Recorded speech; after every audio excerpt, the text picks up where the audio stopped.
Hello student, दा आङो फोरोंनो लादों क्लास 10 नि मेथ्स लेसन 9 सोंथि 9.1 कुइसन नाम्बार 1। दा जोंहा कुइसनावनो होनाय दङ आखान्थि 3।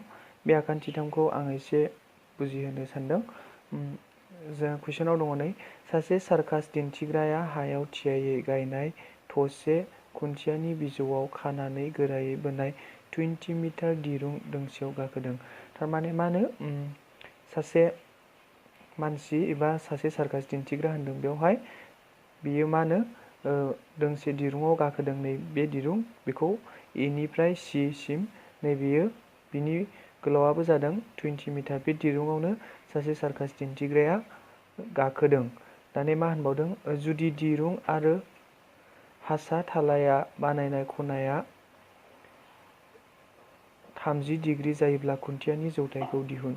जोङो मा होनदों, नै बेजों बे हासा थालाजों आरो नैबे 20 मिटार दिरुंजों बिनि खनाया बानायदोंनो 30 डिग्री। दा जोङो मा दिहुननांगौ, कुइसनाव सोंनाय बायदि खुन्थियानि जौथायखौ जों दिहुननांगौ। खुन्थियानि जौथाया बेयाव मा जाखो, ए बि आ खुन्थियानि जौथाय।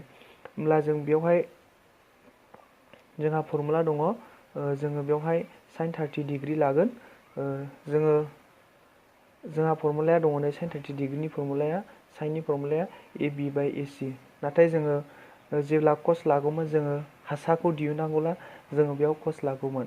अब्ला जोङो दिहुनदोनि आखान्थि 3 ए बि सि निफ्राय जों मा मोनो, sin 30 डिग्री इकुवेल टु ए बि बाय ए सि।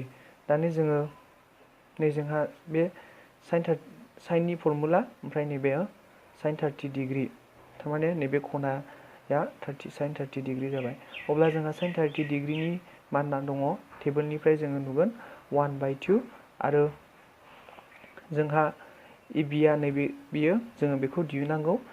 दानिया जोंहा ए सि दङ नै, ए सि नि भेलुआ जाबाय 20 मिटार।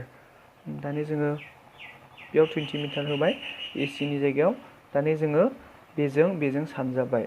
बेजों सानजाबनानै मा मोनखो जों 2ab, ओमफ्राय जोङो 1 जों 20 जों सानजाबनानै मोनबाय जोङो 20। दानिया बियो सानजा महराव दङ नै ए बि, जोङो ओरै ए बिल' दोनबाय। दानिया जोङो ओरैहाय सानजा महराव फैनायखाय समान समानसिन बानायनायखाय मा जाफैखो, नैया राननाय जाफैबाय। दानिया 20/2 जाबाय। अब्ला मा जाखो, 20खौ 2 जों रानोब्ला 10 जाबाय।